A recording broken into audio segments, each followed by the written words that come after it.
Welcome back to Pastor Emilie's Story Hour. We're beginning a new chapter book. This one is one that I have loved since I was 10 years old. It was given to me, this actual physical book, as you can probably tell, was given to me on my 10th birthday by somebody who didn't know me at all, and only gave me this book because she knew that I liked to read, and the name on the cover matched mine. And when I opened this book, I discovered a world of magic and imagination that was very, very, very much like the world that my sister and I lived in. Another kind of world of magic and imagination. And so I grew to love the works of Lucy Maud Montgomery, not through her more popular character, Anne of Green Gables, but through this less well-known but equally wonderful character, Emilie of New Moon.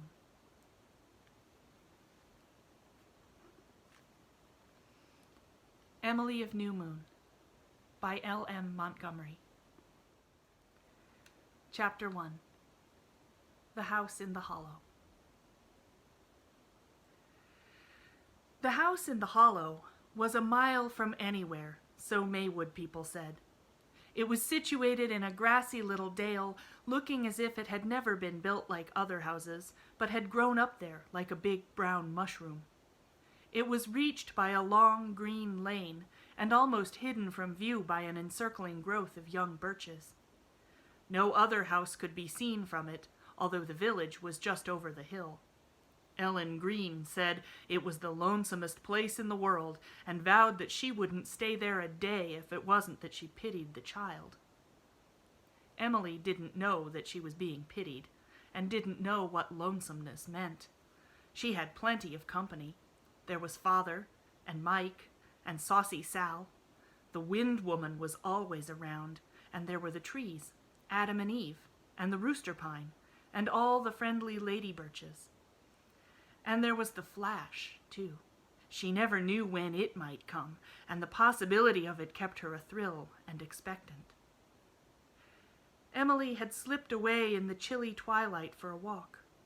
She remembered that walk very vividly all her life, perhaps because of a certain eerie beauty that was in it, perhaps because the Flash came for the first time in weeks, more likely because of what happened after she came back from it. It had been a dull, cold day in early May, threatening to rain but never raining. Father had lain on the sitting-room lounge all day. He had coughed a good deal, and he had not talked much to Emilie, which was a very unusual thing for him. Most of the time he lay with his hands clasped under his head, and his large, sunken, dark blue eyes fixed dreamily and unseeingly on the cloudy sky that was visible between the boughs of the two big spruces in the front yard. Adam and Eve, they always called those spruces, because of a whimsical resemblance Emilie had traced between their position with reference to a small apple tree between them, and that of Adam and Eve and the Tree of Knowledge in an old-fashioned picture in one of Ellen Green's books. The Tree of Knowledge looked exactly like the squat little apple tree, and Adam and Eve stood up on either side as stiffly and rigidly as did the spruces. Emilie wondered what Father was thinking of, but she never bothered him with questions when his cough was bad. She only wished she had somebody to talk to. Ellen Green wouldn't talk that day either. She did nothing but grunt, and grunts meant that Ellen was disturbed about something. She had grunted last night after the doctor had whispered to her in the kitchen, and she had grunted when she gave Emilie a bedtime snack of bread and molasses. Emilie did not like bread and molasses, but she ate it because she did not want to hurt Ellen's feelings.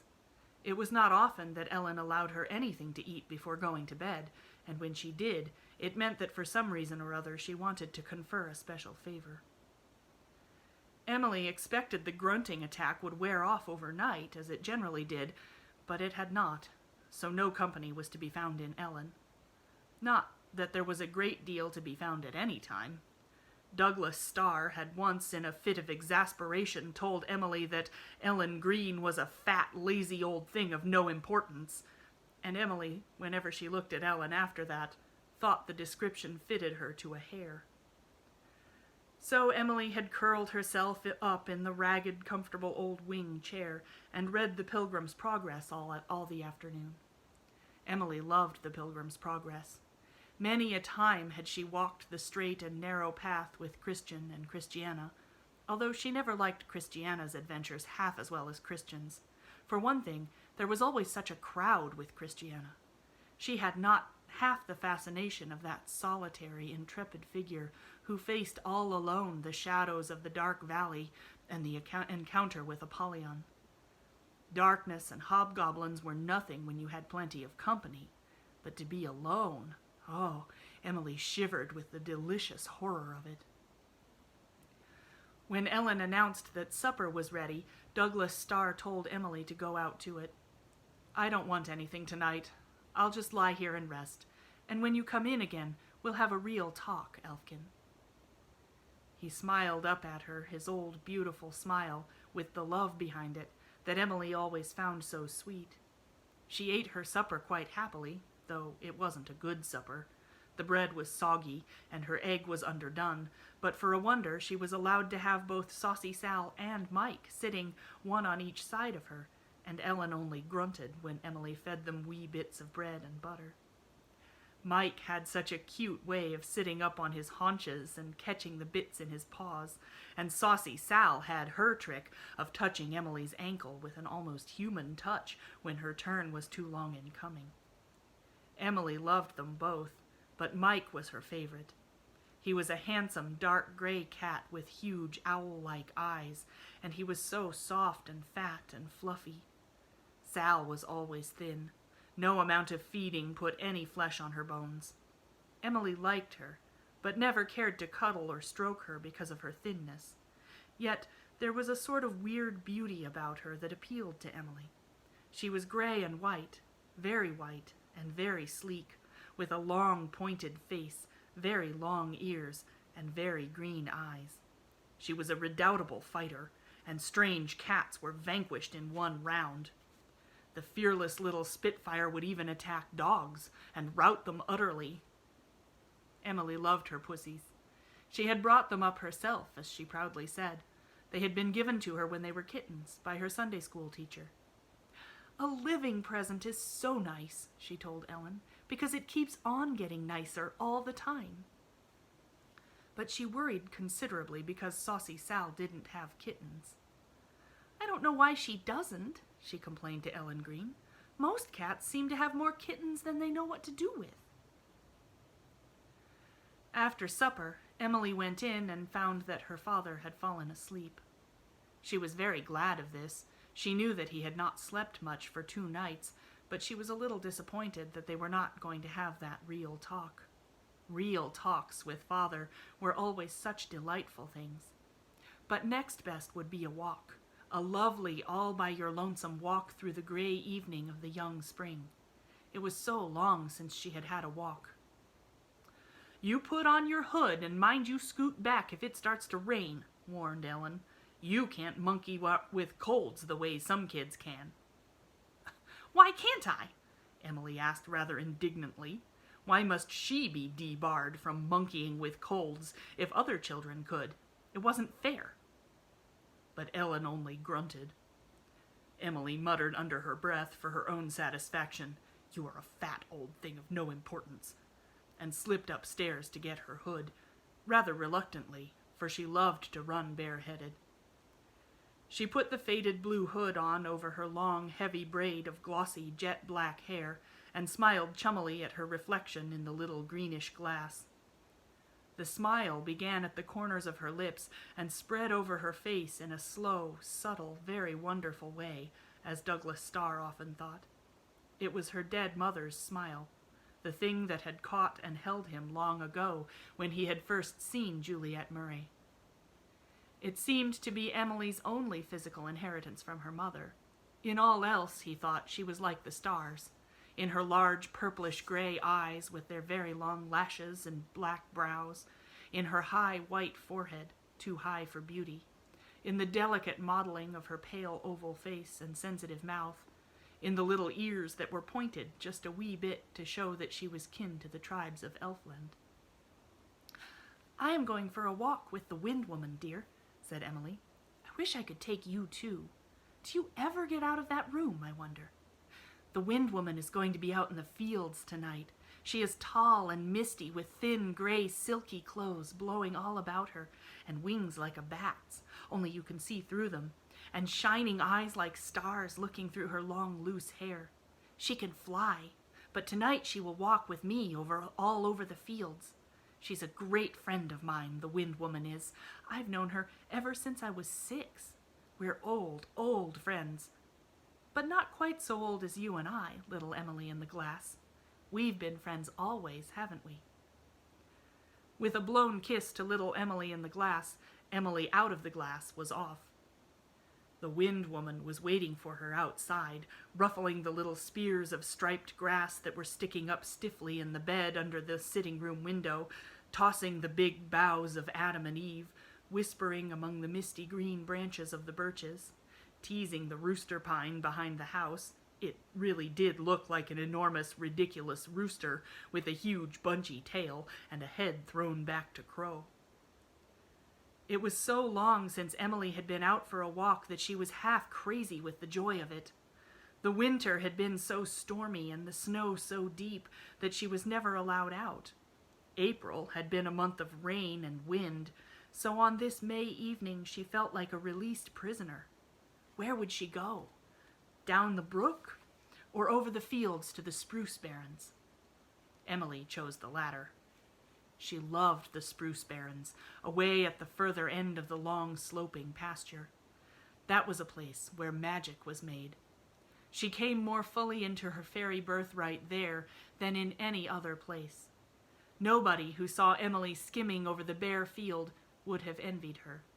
She was little and pale and poorly clad. Sometimes she shivered in her thin jacket, yet a queen might have given a crown for her visions, her dreams of wonder. The brown, frosted grasses under her feet were velvet piles.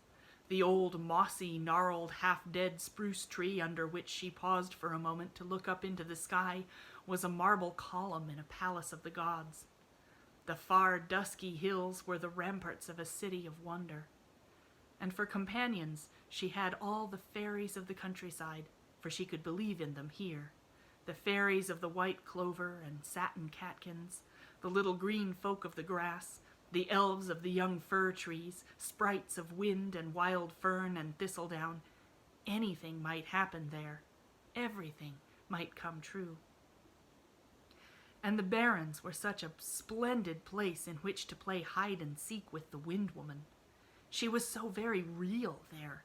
If you could just spring quickly enough around a little cluster of spruces, only you never could, you would see her as well as feel her and hear her. There she was. That was the sweep of her gray cloak.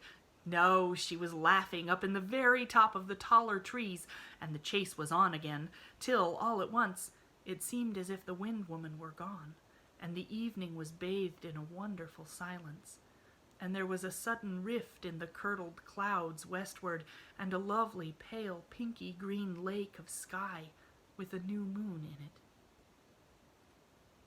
Emilie stood and looked at it with clasped hands, and her little black head upturned. She must go home and write down a description of it in the yellow account book, where the last thing written had been Mike's biography. It would hurt her with its beauty until she wrote it down. Then she would read it to Father. She must not forget how the tips of the trees on the hill came out like fine black lace along the edge of the pinky green sky. And then, for one glorious, supreme moment, came the flash. Emilie called it that, although she felt that the name didn't exactly describe it. It couldn't be described, not even to Father, who always seemed a little puzzled by it. Emilie never spoke of it to anyone else. It had always seemed to Emilie, ever since she could remember, that she was very, very near to a world of wonderful beauty. Between it and herself hung only a thin curtain. She could never draw the curtain aside, but sometimes, just for a moment, a wind fluttered it, And then it was as if she caught a glimpse of the enchanting realm beyond, only a glimpse, and heard a note of unearthly music. This moment came rarely, went swiftly, leaving her breathless with the inexpressible delight of it. She could never recall it, never summon it, never pretend it, but the wonder of it stayed with her for days. It never came twice with the same thing. Tonight, the dark boughs against that far-off sky had given it. It had come with a high, wild note of wind in the night, with a shadow wave over a ripe field, with the gray bird lighting on her windowsill in a storm, with the singing of Holy, Holy, Holy in church, with a glimpse of the kitchen fire when she had come home on a dark autumn night, with the spirit-like blue of ice palms on a twilit pane, with a felicitous new word when she was writing down a description of something. And always when the flash came to her, Emilie felt that life was a wonderful, mysterious thing of persistent beauty. She scuttled back to the house in the hollow, through the gathering twilight, all agog to get home and write down her description before the memory picture of what she had seen grew a little blurred. She knew just how she would begin it. The sentence seemed to shape itself in her mind. The hill called to me, and something in me called back to it. She found Ellen Green waiting for her on the sunken front doorstep. Emilie was so full of happiness that she loved everything in that moment, even fat things of no importance. She flung her arms around Ellen's knees and hugged them. Ellen looked down gloomily into the rapt little face where excitement had kindled a faint wild rose flush, and said with a ponderous sigh, "Do you know that your pa has only a week or two more to live?"